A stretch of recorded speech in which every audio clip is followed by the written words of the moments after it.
안녕하세요. 오늘은 대구 샘터교회에 1박 2일로 수련회를 떠나는 날입니다. 제가 여기서 1시 반 정도쯤에서 떠나야 되는데 그 전에 이 책을 조금 읽고 갈까 합니다. 이런 책 읽기가 우리들의 정신을 맑게 해주거든요. 제가 이번에 가서 3번 강의를 해야 되는데 이미 준비는 다 돼 있죠. 중요한 건 얼마나 그 시간에 집중해서 전달할 수 있느냐 하는 겁니다. 집중을 해야만 강의 안에 미리 준비한 것 말고도 다른 것들을 더 보충해서 할 수 있어요. 어쨌든 그 집중을 하는데 책 읽기가 최선입니다. 이거저거 뭐 준비 가져갈 거 그런데 마음의 분산되면 이 강의가 잘 되지 않죠. 그래서 조금 시간이 촉박하긴 하지만 저를 위해서 또 이 강독을 기다리는 분들을 위해서 한번 읽고 가겠습니다. 71쪽 위에 넷째 줄부터 시작합니다. 초자연적인 것과 초세상적인 것이라는 말은 한편 적극적인 지칭들처럼 보이며 우리가 그들을 신비한 것에 대해서 사용할 것 같으면 그 신비는 처음에 지녔던 단지 부정적인 의미를 탈피하여 적극적인 언표가 되는 것 같이 보인다.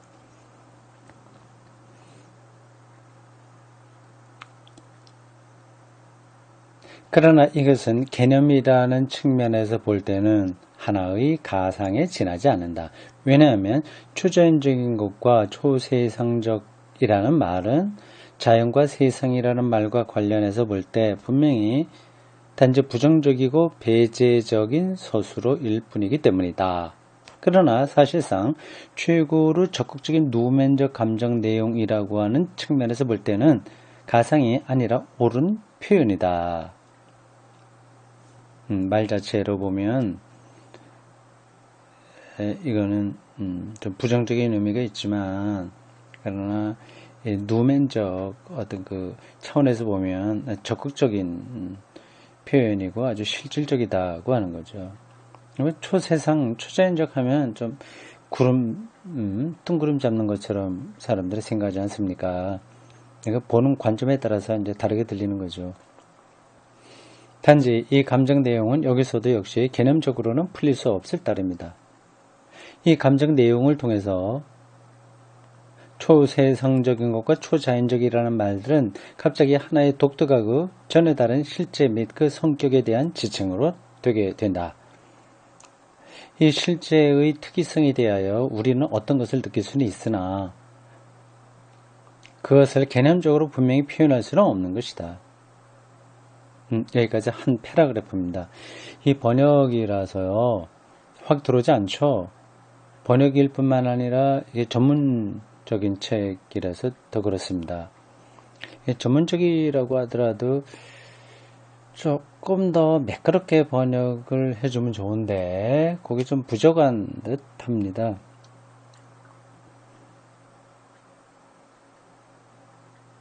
그래도 전체적인 내용이 뭔지는 우리가 파악할 수 있죠.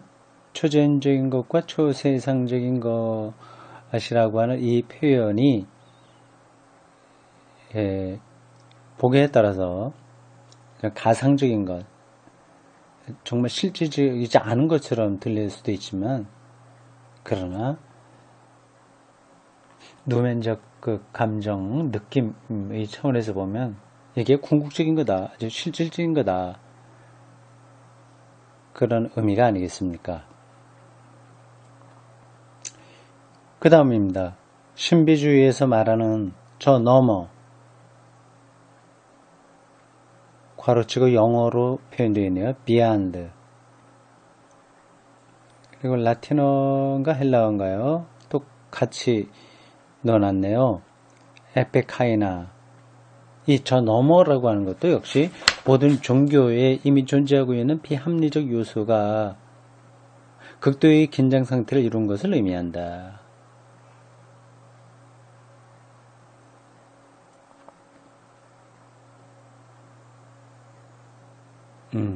그렇죠. 신비주의는 전혀 다른 것으로서의 누멘적 대상을 우리의 일상적 경험과 극단적으로 대립시키되 단순히 자연적이고 세상적인 모든 것과의 대립으로 만족하지 않고 급기야 존재 혹은 존재자 자체와 대립시킨다.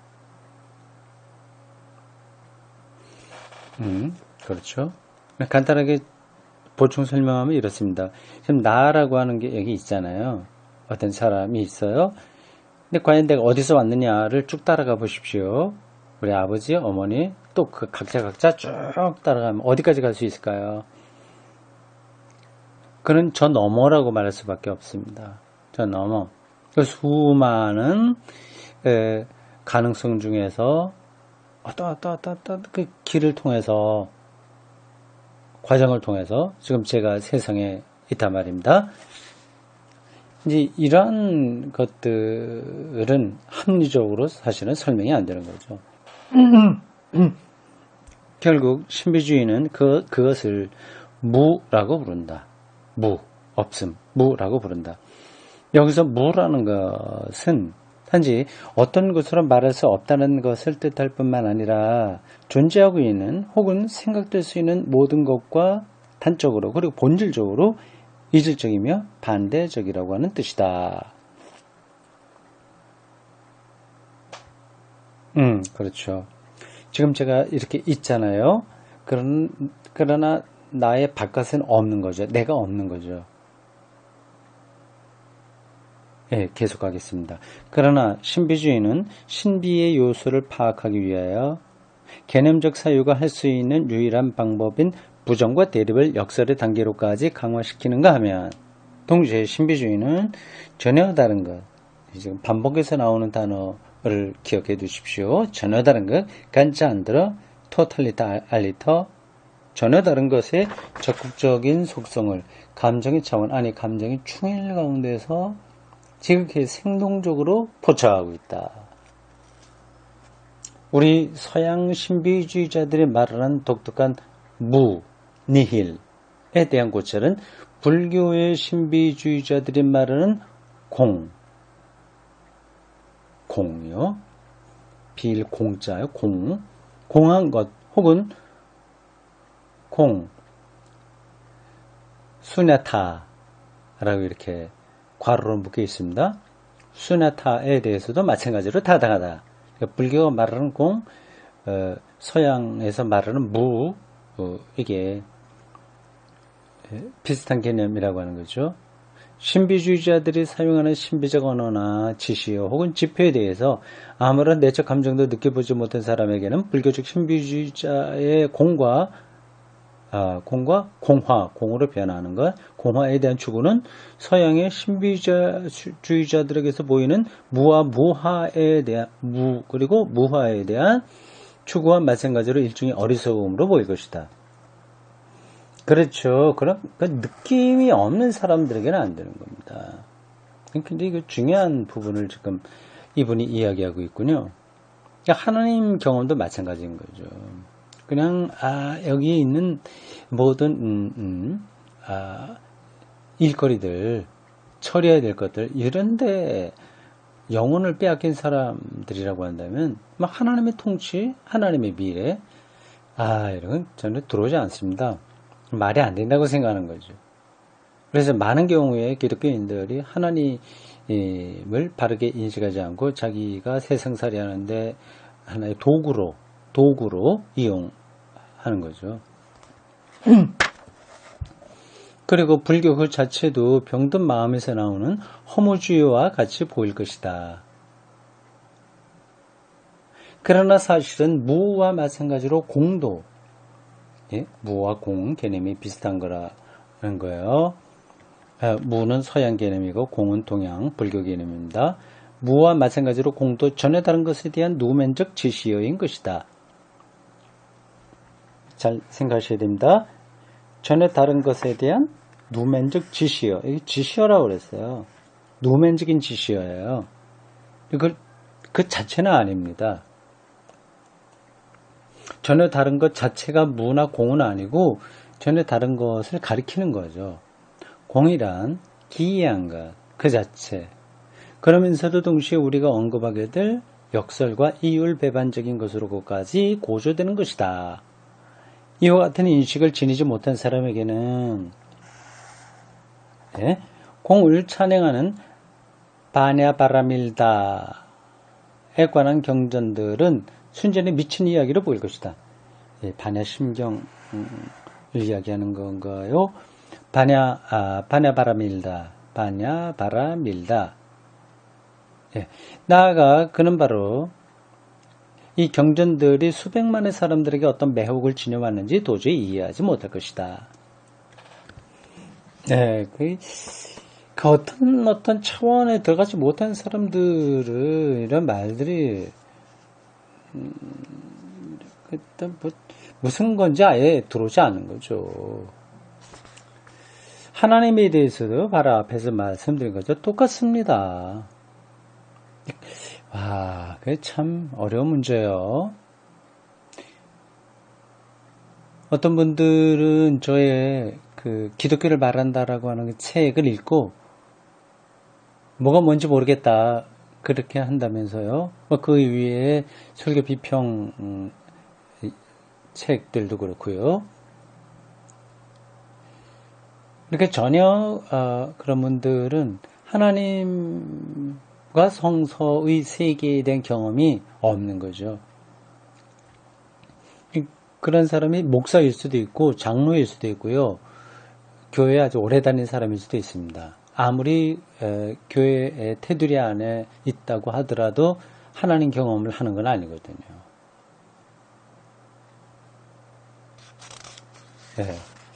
오늘 여기 중요한 이야기들이 많이 나오네요. 조금 더 나가겠습니다. 이제 니은입니다. 니은. 앞부분은 기억이었고요. 우리가 신비라고 부르는 누멘의 요소는 종교사적 발전의 거의 모든 선상에서 점점 더 그 기성의 성격이 상승되며 강화되어가는 자체 내의 발전을 거치게 된다. 사실 우리는 이 과정에 세 단계를 둘 수 있다. 즉, 단지 이질적인 것의 단계, 뭐 귀신, 뭐 이런 것들에 대한 경험도 이질적인 거죠. 어쨌든요. 그 초보적인 단계, 역설적인 단계, 그리고 이율배반적인 단계이다. 네, 그 세 가지를 이제 설명합니다. 오늘 그 세 가지를 다 읽도록 하겠습니다. 1. 전혀 다른 것으로서의 기성은 우선 불가인적인 것이며 크리소스토무스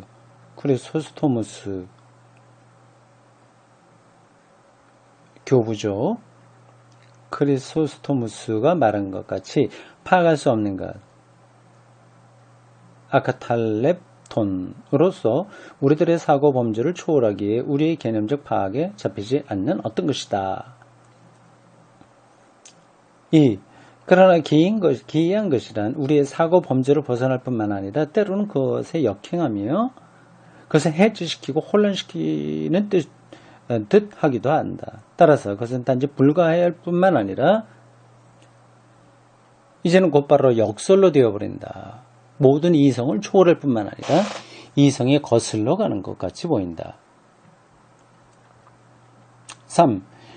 그리고 이 역설의 가장 예리한 형태야말로 우리가 이율배반이라고 부르는 것이다. 이것은 단지 역설 이상의 것이다. 왜냐하면 이전에 이성이 거슬리고 그 척도와 법도를 무시하는 듯한 발언들이 나올 뿐만 아니라 이러한 발언들은 그 자체 내에 모순을 일으키며 그들이 언급하고 있는 대상 자체에 대해서도 서로 합치될 수 없고 지향될 수도 없는 상반된 것들을 말하고 있는 것이다.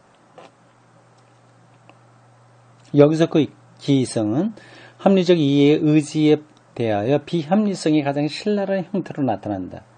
비단 우리의 범주들로 불과할 뿐만 아니라 비단 그것이 지닌 비유사성 때문에 파악 불가능할 뿐만 아니라 아니 우리의 이성을 혼란시키고 눈멀게 하고 번민 가운데 궁지로 몰아넣을 뿐만 아니라 그 자체 내에서 분명히 반대와 모순 속에 대립되어 있는 것이다. 그렇죠?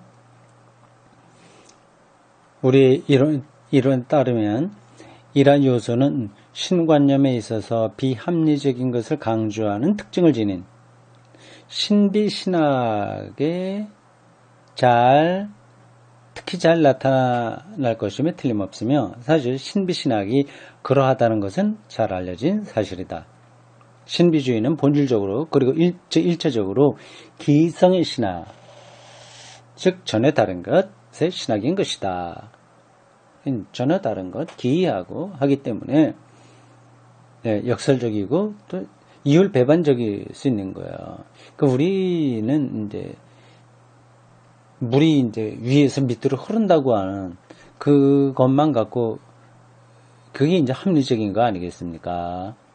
그러나 그게 이제 지구에서만 이런 일이 벌어지게 되거든요. 이건 이제 반대도 가능합니다. 물이 아래서 위로도 흐를 수 있죠. 이건 중력이 어떻게 작용하느냐에 따라서 달라지는 겁니다.